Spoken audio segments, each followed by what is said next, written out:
Tonight, cartoonist Lynn Johnston, creator of For Better or For Worse. I used to have my hair tied like this, you see. Actually, my best thinking time is in the tub. When Lynn says something definite, it means absolutely nothing. And to this day, it's still pretty well the same.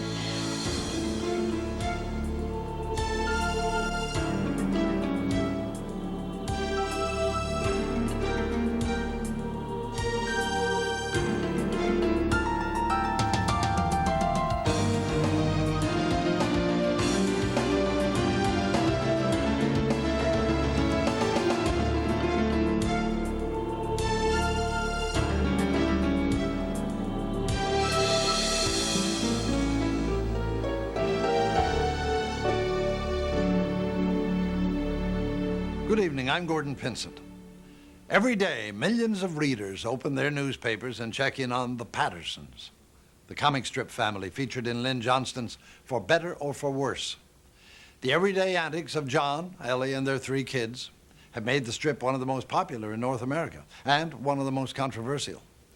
That's because Lynn Johnston isn't afraid to tackle real-life issues. The Pattersons, like the rest of us, aren't spared money problems, middle-age spread, confrontations with prejudice, or a personal loss. In this week's strip, Ellie deals with her mother's death. It's not usual comic strip fare, but then Lynn Johnston has always bucked convention.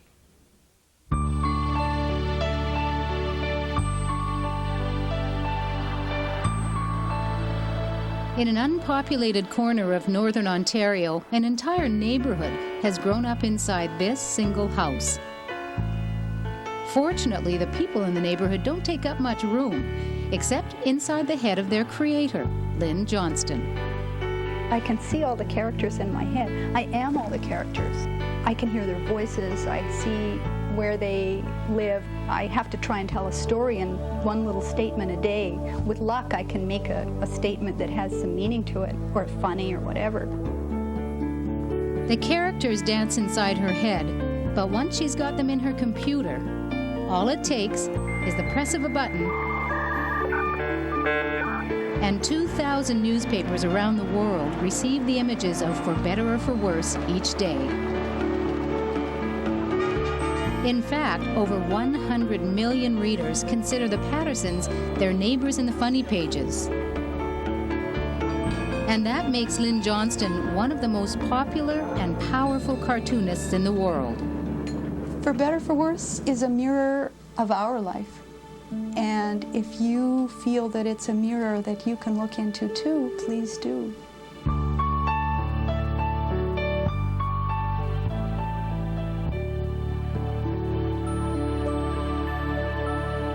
Lynn Johnston took a long, bemused look in the mirror when she created cartoon heroine Ellie Patterson in her own likeness. Oh, I should give you a profile. I used to have my hair tied like this, you see. The cartoon strip, like the profile, is loosely based on Lynn's own life. Ellie Patterson's husband, John, is a dentist. So is Lynn's husband, Rod. Lynn has 2 grown-up children. Ellie also has a family, one that's grown up and larger since the strip first began. Their son Michael, daughter Elizabeth, and April, the baby in the family. Unlike most comic strips which freeze characters in time, this family gets older, just like the rest of us do in real life. It's grown up as I've grown up. I mean, I've changed a lot since I started 20 years ago. I'm a different person now with a lot more perspective. Lynn's ability to capture the joy, the sorrow, and the raw humor in everyday family life is at the heart of her success. Marriage, kids, divorce, death, and taxes, the Pattersons have experienced it all. And if For Better or For Worse is the mirror in which we can all see ourselves, imagine the insight it's been to Lynn's real-life husband, Rod Johnston. But in the beginning, she would keep things to herself quite often, and it would be boiling away and I wouldn't know it. And when I come along and read the strip and see what she was doing with the family, I'd realize that there was something that was annoying her. Or she'd have John doing something that was annoying Ellie, and I'd say, "Oh, I do that. Does that bother you?" And then she'd say, "Yes." So for me, I it was... drew her fat. Game over. Oh. Don't touch. Well, I mean, you know, girls and fat. The worst question is, do I look fat? Well, what do you say? I mean, if you say yes, you're done. You're baked, you know. But if you say, oh, no, she accuses you of lying. Well, one time he said, yes, you do look fat in that dress. And I was furious. And he said, I'm sorry. I didn't mean to be honest. Yeah. And he would be in trouble, except that I made a great daily. You know, there it was. Nothing terrifies me more than when she's in a fat mood.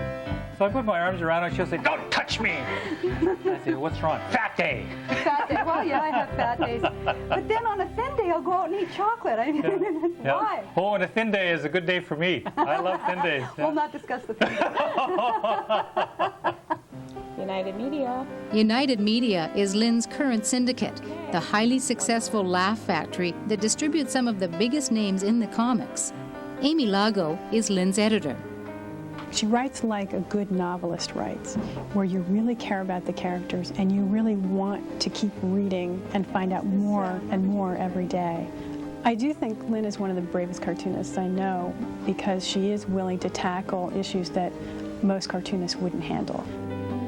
There's the teacher, Miss Edwards, a regular character who's confined to a wheelchair. There's the boy, whose father abused him. And then there's Michael's friend Lawrence, whose coming out unleashed a storm of controversy, unlike anything seen before in the comics. Well, the first time Lawrence appeared in the strip as a gay character, there were about 35,000 responses, and most of them were positive, about 72%, but the negative ones were scary, scary. It was the scariest because of the absolute vehemently angry, sure but vicious response from the moral religious South, who would have killed me if they could. Lucy Caswell is one of the world's biggest comic strip collectors. She heads up the Comic Research Library at Ohio State University and teaches a course on the social significance of the funny papers. I do not believe she was prepared for the response of the public. I don't think she realized the level of homophobia that was prevalent. 19 newspapers dropped her strip completely, and many more refused to run the story. But she also gained new readers as 56 more papers picked up the strip. And I got letters from people who said, I haven't spoken to my daughter for 3 years. I called her today, and I'm so glad that you wrote that. And so for all the awful times of the constant calls from the editors and the very threatening negative mail, it was probably the best thing I ever did. It's given me the courage to do it again, to push the envelope again.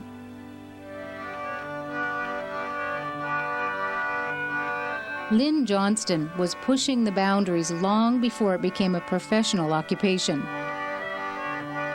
As a little girl, she seemed to have a talent for trouble. Early years were far from carefree. Perhaps that's why Lynn loves to collect the evidence of childhoods happier than her own. Some of her recollections are difficult. Others are poignantly funny. All of them have become fuel for Johnston's prolific imagination. This is one of my favorite dolls, and the reason I bought this little doll was because she looked just like me. She has that look of almost a introspective kind of sorrow, because I often would be dressed up in a fancy dress and very excited, and ultimately I don't know, like Charlie Brown, things never seem to go right.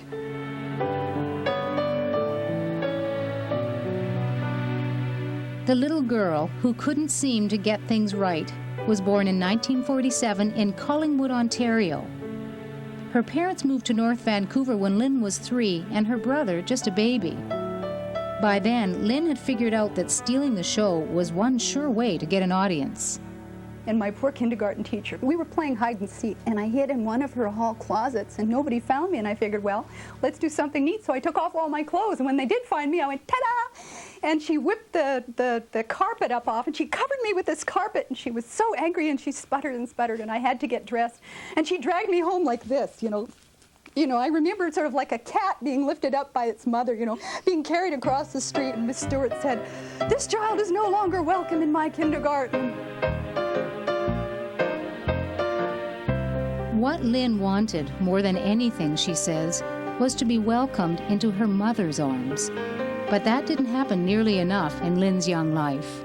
My mother came from a very intense family, very bright, very well-read, very structured family, and you didn't let your emotions out. If you were angry, you didn't talk about it. All I really wanted was a hug.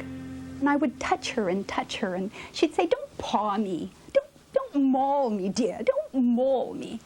And I just wanted to be hugged.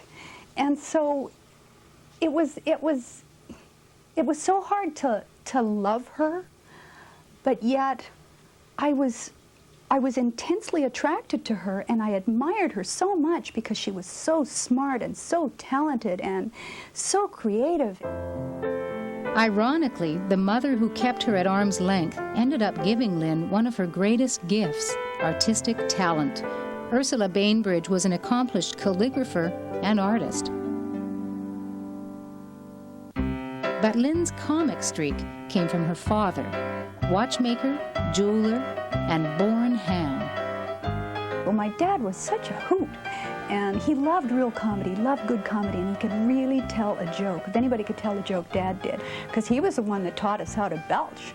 He was the one that, how to swallow air so that, and then he would say, no, you got to swallow it, and then when Mom would come in, we'd say, shh, don't let her know, and he would show us how to fall properly, how to catch your foot, how to fall properly, how to roll when you fell, because he would watch all the Keystone Cops movies, and he would rent them and bring them home, and he was one of the kids. He never grew up, but if my mother was around, she ruled the roost. Mom was a disciplinarian, and she was really tough and very strict, and you just did not waver from the rules or else you got it. But that was the British way, I think. You spanked your children, and well. And so the kindling left long, thin bruises, and the wooden spoon left round bruises, and the strap left square bruises, and I'd go to school with bruises all over my back, and that was just the way we lived. And so I've read enough about it now to know that if you're hit at home as a child, then that's the way you deal with other people. So I was always looking for a fight, always looking for a fight. The neighbors thought that she was the terror of the block. Oh my God, here's that Ridgeway girl. Lucia Toteda has been Lynn's friend since they met as 8-year-olds. They were both outsiders. Lucia because she barely spoke English, and Lynn because she was the neighborhood troublemaker. So she looked like she needed a friend, and of course I needed a friend, and I remember walking to school with her. She sort of took me under her wing. Well, I've got the little Italian girl. She's my friend. I think it was grade 3, and it was a winter day. We were coming home, walking down St. George's, I guess. And my grandmother had just come back from Jamaica, and she brought me a set of maracas. And I took them to school. It was elementary school. Took them to school for show and tell. And this fellow boy, a little bit older, was walking behind us and kicking stones and just calling us names, doing something. And he was being so mean to us, and he started hitting us with his school bag, and hitting us and hitting us, hitting us. He called us some kind of name, which I don't remember, and Lynn goes, "That's it. I'm going to get him now." She turned around with those bongos or mariachi, and whackety whack, whack, whack, whack. And of course he had a black eye and, split lip and everything. And I thought, whoa. Blood comes out.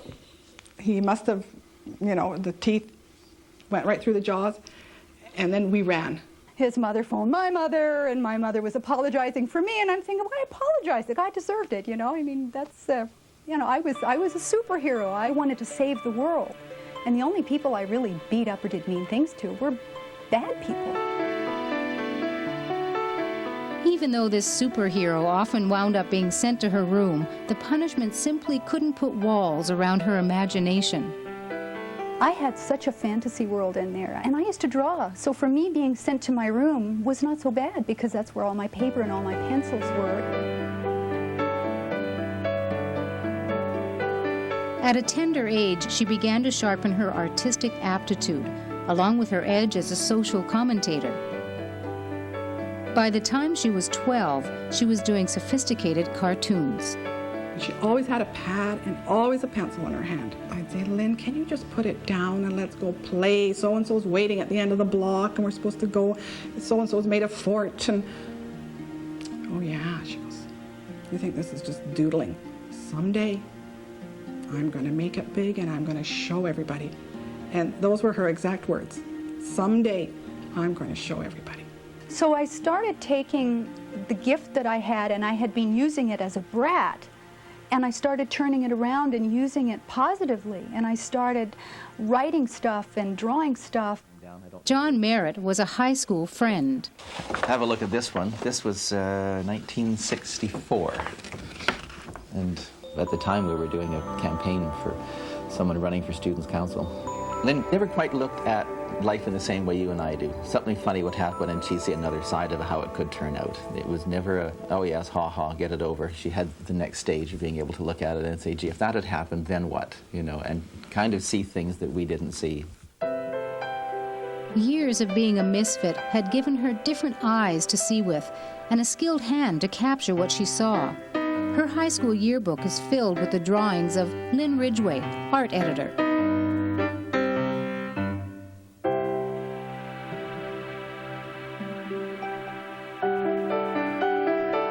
After graduation, Lynn spent 2 years studying at the Vancouver School of Art, but she never finished her degree, choosing instead to take a job at a small animation studio.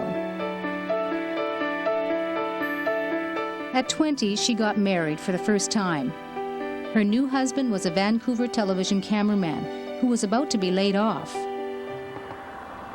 So the newlyweds headed east to Hamilton, Ontario, in search of a living. After months of pounding the pavement, she ended up here at McMaster University in the medical department as a technical illustrator. But connecting the hand bone to the arm bone was pretty dry stuff until Lynn Johnston began to add a funny bone as well. Once the instructors discovered her ability to draw comic characters, she was soon helping them spice up their otherwise dry medical lectures. The important role played by the hypothalamus in motivational processes is most elegantly demonstrated in studies of electrical stimulation of this structure. When she became pregnant, Lynn left her job at McMaster, and Murray Enkin, one of the doctors she had worked with there, became her obstetrician. But of course, like every other obstetrician, he leaves you, stripped from the waist down on an operating, on an examining table, and then they go for lunch.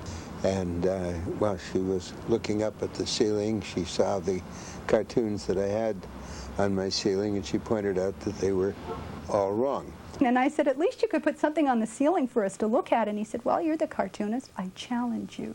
Go ahead and make them. And she did. By the time Aaron was born, I had done 80 drawings. Once again, creating a fictional world came easier to Lynn than life in the real one. Her marriage collapsed when she was 28. By doing freelance artwork and taking odd jobs, she managed, barely, to support herself and her young son. But there were a lot of fretful nights spent in this old house in Hamilton. And she still spends a lot of time here, in her imagination, because when her comic strip family needed a house to live in, the model she used was this one. On a warm day last fall, Lynn visited the old place for real. She met a longtime friend there, Adrian, her lifeline back in the days when they were both single moms. Good to see you. What happens when you're a single parent or when you're newly dumped is that the pain doesn't hit you till 2 in the morning. And who are you going to call at 2 in the morning? Who? What do? You go literally crazy. You go stark raving crazy. And of course, Aaron was a very upset little baby. He didn't know what had happened. He didn't know why I was so upset. And he would cry a lot. And I would hate him for crying. I sleep, I've got to work. And so there was an awful tension there too. But who do you call at 2 in the morning? But I could always call Adrian. I taught her crucial things, such as a single mom who's overwhelmed with the work of her children does not go to bed unless she has a lovely negligee. So Adrian and I had no money. I was making, I don't know, $7,000 a year. I could spend 20 bucks a week on groceries, and that was it. So we saved our money, and we each bought the fanciest nightgown we could afford. I believe we did go to a St. Vincent de Paul and found the neatest, oldest satin nightgowns. We were gorgeous. And she did my nails, and I did her hair. And we went home and we called each other, "You gorgeous, babe? I'm gorgeous. Do you smell good? I smell good." And that way, we felt gorgeous. And we didn't feel as though we had been abandoned because we weren't good enough. It was just around then that Lynn's past began to catch up with her. Her old obstetrician, Murray Enkin, whose office ceiling she'd papered with cartoons, had an idea. He and his wife Eleanor surprised Lynn with an invitation to dinner. I showed up at their house, and Eleanor opened the door, and she just sort of waved me in with her hand, and there was Murray sitting cross-legged in the middle of his living room floor with all of my drawings spread around him in a huge fan, and he had a bottle of champagne, and he said, "Kid, you've got a book." She called the book David, We're Pregnant. An irreverent look at impending parenthood, it clambered up the bestseller lists. 2 more books followed. Then Lynn's past caught up with her again, this time right out of the blue. I was now divorced. I had this baby. And one day Aaron said, "Airplane, airplane, airplane." It was a gray day in March, and we drove up to the airport to see this little airplane land, and it was Rod. Funny, huh? And he walked across the tarmac, and he said, "Lynn." Well, of course, I couldn't remember his name. His name was Rod Johnston, a casual acquaintance from years before. He was a dental student with plans to move up north to become a flying dentist. Within a year, the chance encounter had become a lifetime commitment. Lynn says that for years she had known what it was like to be funny, but to be happy was a new experience. And he went out to look for a wedding ring for me, and all we had was $60 extra. We had no more money.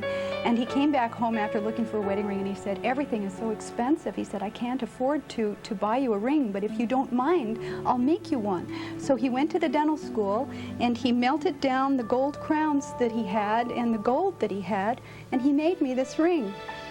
And I treasure this ring so much because it's made from dental gold. It was made when we had no money.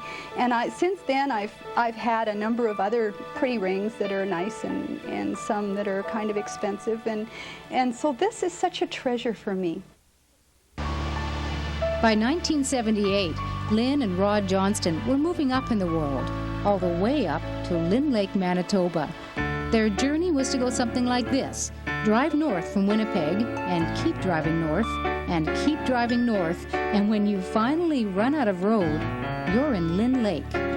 Rod had grown up here and always planned to move back to set up a dental practice, something he made clear to Lynn on their very first date.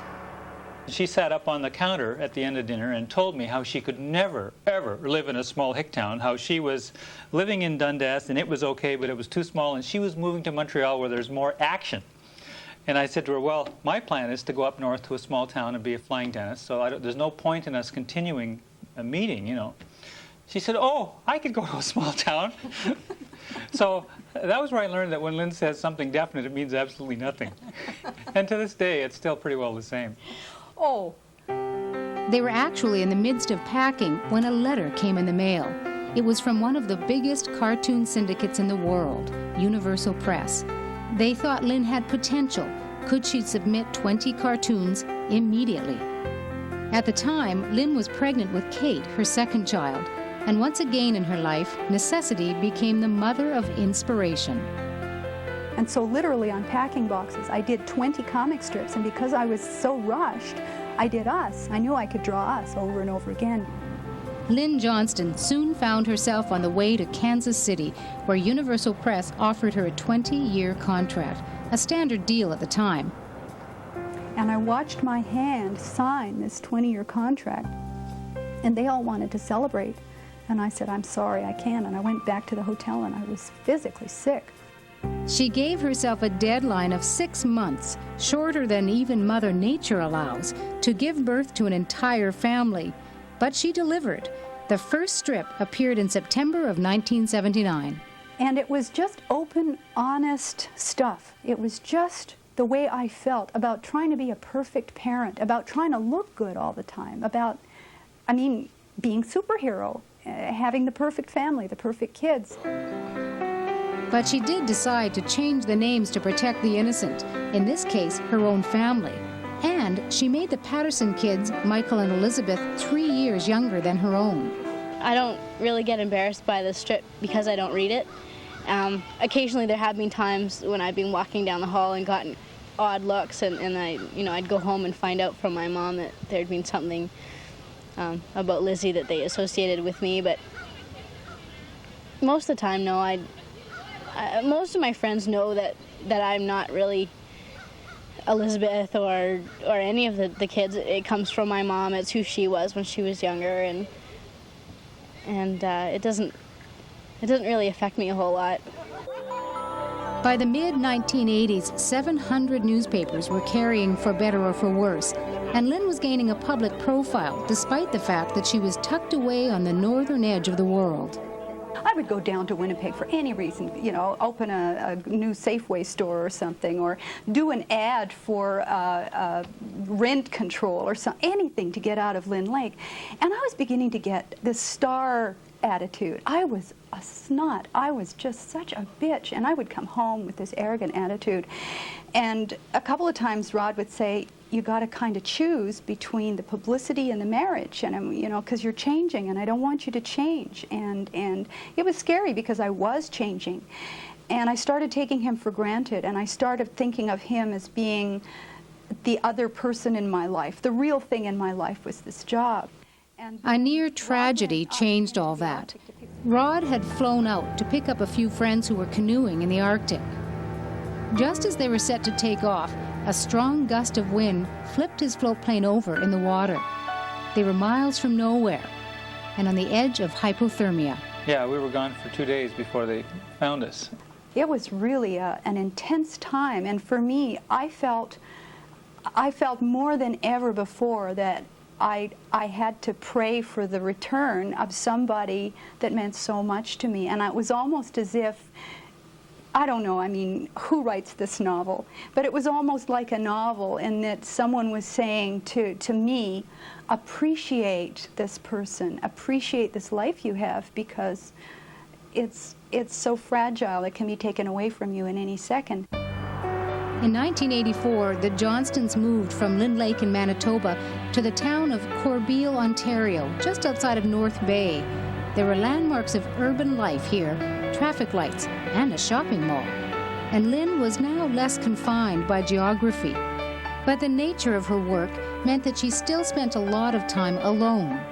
And so when I got a phone call one day from Charles Schultz saying, hi, I'm Charles Schultz, and I said, who? Thinking it was one of my friends playing a joke on me, and he said, rather apologetically, I do peanuts? And I said, excuse me, I have to sit down. And I sat down, and he said, I just wanted to tell you, I really like your work. This was recognition not just from a peer, but from Lynn's childhood idol. And, as it turned out, the rest of her colleagues agreed with Charles Schultz. In 1986, she became the first woman to win the prestigious Reuben Award from the National Cartoonist Society. And the best part for Lynn, her idol Charles Schultz became her mentor and friend. And I suppose what I first noticed about Lynn's work was the good drawing.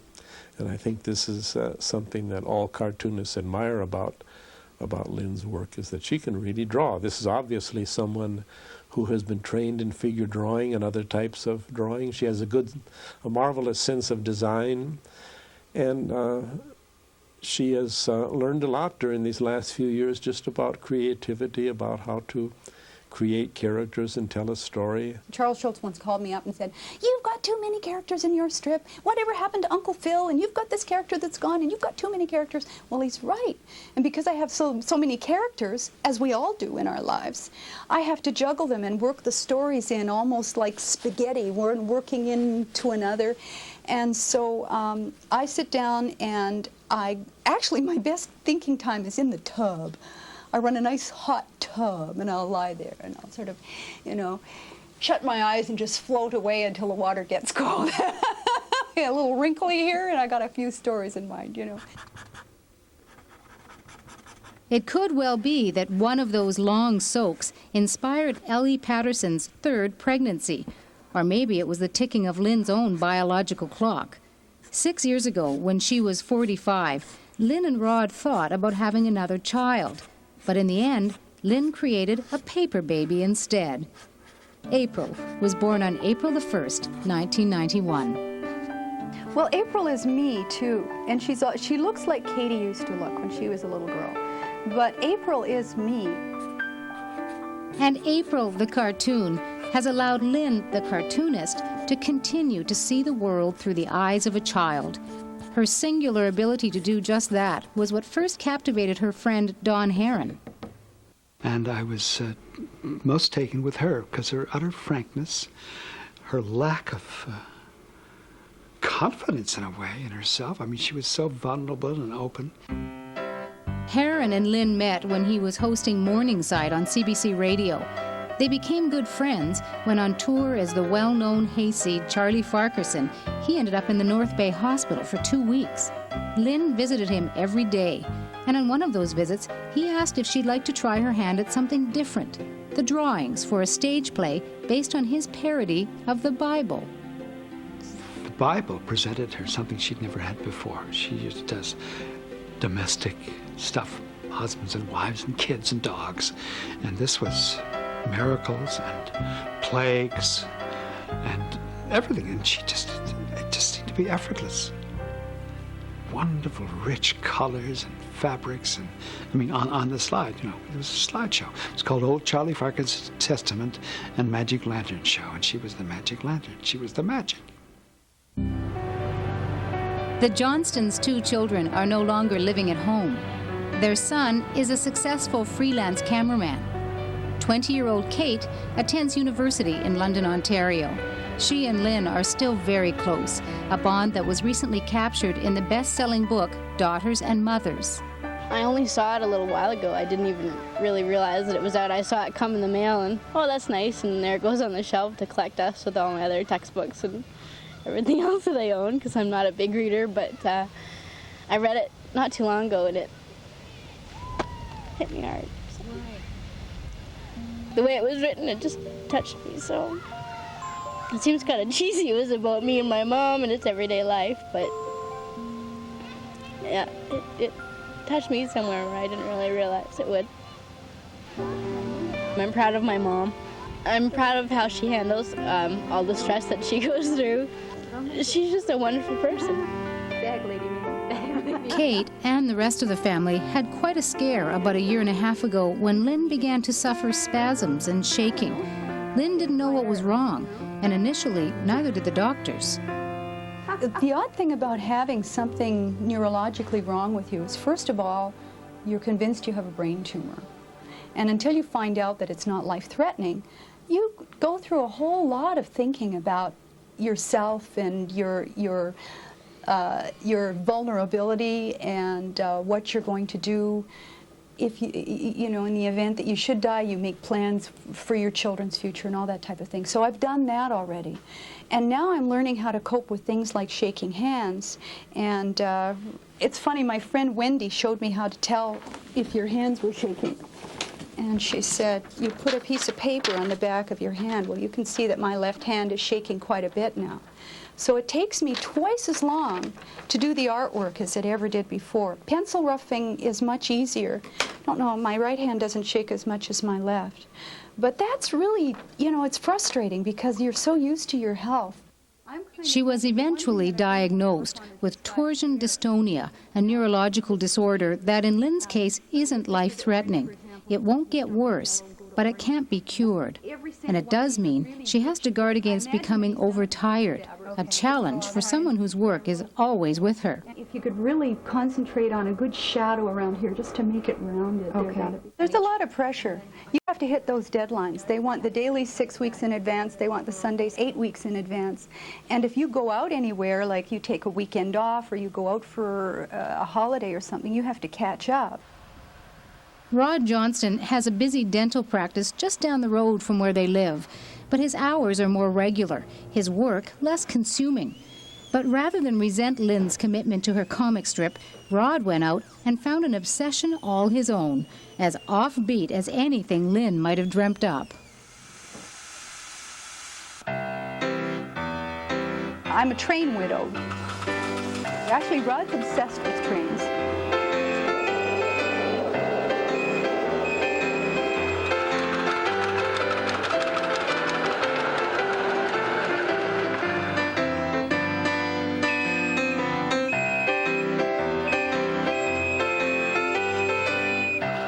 I really only discovered them when I was 40. And what I've done is I've reproduced the train of my childhood, because when I grew up in Lynn Lake, the only way into town was by train. It was a 12-hour train ride.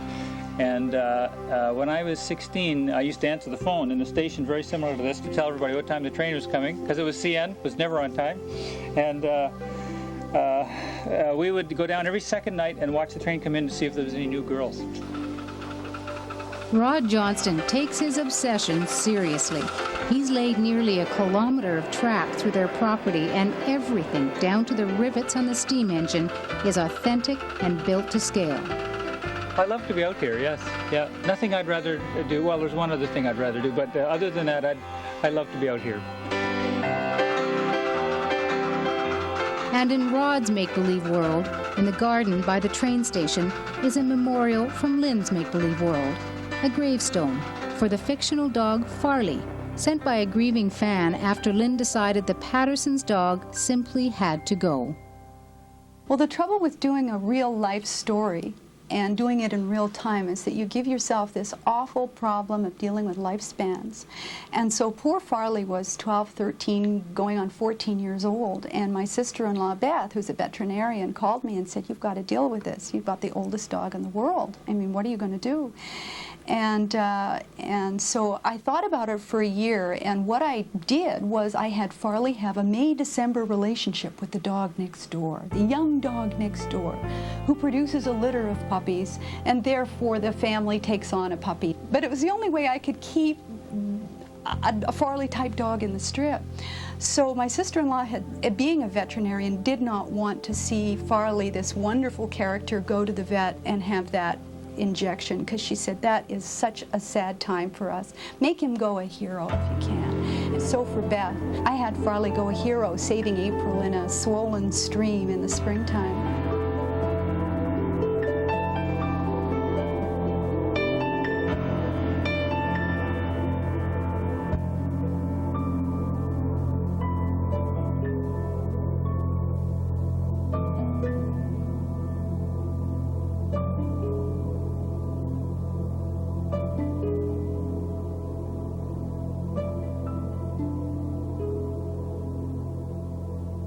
People wrote to say I was sitting on the subway going to work and I burst into tears today because Farley died, and people would say, "Did you hear that Farley died?" And that surprised me, that people would be so engrossed in and so connected to a comic strip. One of the episodes that I disagreed with Lynn on was the killing of Farley. We can say Farley died, but he died because of the stupidity of that little girl, and it just annoys me no end, and I'll never forgive her for that. Because April never should have done it, and now the dog died. Well, I hope she's happy, you know, but I don't think she should have done that, but after all, Lynn is Lynn, and I am me, and we're different, that's all. I threatened, I told her when she was thinking about it, I said, "If you do that, I'm going to have Snoopy get hit by a truck." And I said, "I'll get more publicity than you will." And so there too. The idea that Farley's time was over hit a lot of people pretty hard. And we have the letters here at the library that she received after Farley died, and they're really on two extremes. One extreme is people who sent sympathy cards or photographs of their own pet, and the other extreme is people who are very angry with Lynn, and some of the letters are fairly hostile. Enraged or adoring, Lynn loves the feedback. She answers all her mail, and it's something she loves to share with a live audience. This is another one of these great letters here. I just quickly read it to you. I know I'm running out of time here. It said, "You made me sick when you wrote that story about the gay kid, and for better or for worse. After that, I totally stopped reading your comic strip. Now that you have seen fit to kill off Farley the dog,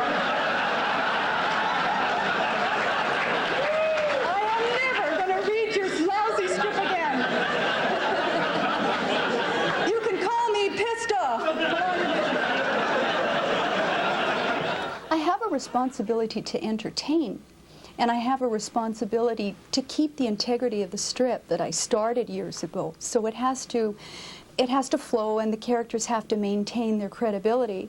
And the stories that I write, I want to be true, stories that could have happened if they didn't already happen.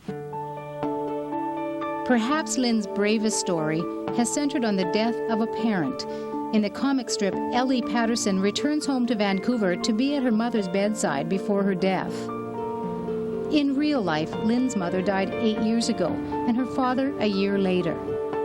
So as the cartoon Ellie returned home, Lynn did too, to prepare herself for the story she was about to write. I wanted to rewrite history in a way. I wanted to tell the story the way I wish it had happened. My father was very ill at the time. He also had cancer, and he didn't tell anybody. So he was in very frail health, and he was very frail emotionally, and who wouldn't be? And my brother couldn't be there. He wanted to be there so badly. So in rewriting the story, I've made the father strong, the brother is there, and the father lives on. Hardly anyone ever dies in the cartoons, but for Lynn Johnston, if it happens in real life, it happens in her comic strip. When someone is going through the process of leaving this earth, it's not all sad. There's some very funny things said, some very witty things, some very moving things. And, you know, things like her saying, gee, I'm sorry this is taking so long. I've never died before. And you'd laugh and you'd rub her hand and you'd hug her. The result for the reader is a cartoon that packs a powerful message with a gentle punchline. For its creator, it's a chance to make peace with the past. I was mad when my parents died. I was angry with them. Why did you die before I had a chance to really talk to you as adult to adult? And now I realize that none of those things could have been resolved. None of the times that I think about so desperately or had thought about so much. I was so angry and so bitter for so long, but it's amazing how you resolve it yourself, and it's easier to resolve these things after they've gone. You stop thinking about all these nitpicky bad things, and you focus on all the good things. And especially when you realize how difficult it is to raise children, and especially in the 50s. My parents had no money. My dad didn't have an education, really. My mother wasn't able to get one, and they also handled us as parents. It was the best they could do at the time. I learned more about strength and courage from my parents as they dealt with the passage as I've ever learned about anything in my life. For them to be able to look death square in the eye and say, okay, I'm ready, here I go. That just fills you with a sense of pride and admiration.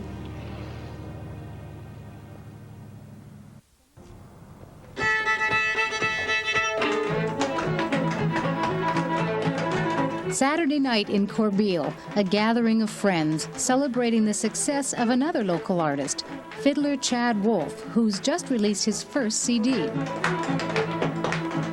We've made some wonderful friends here. Again, in a small town, you do get to know the teachers and the doctors and the other dentists very quickly and very well. It's a wonderful place to raise children.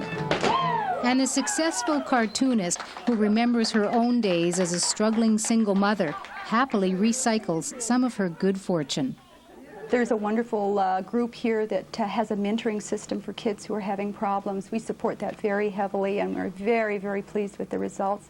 We support 3 groups now in Honduras, and because I'm learning Spanish, I can write back to them. And now that I'm writing to them in Spanish, the letters that are coming back are so rich and so full, and it's very fulfilling to have this relationship with them.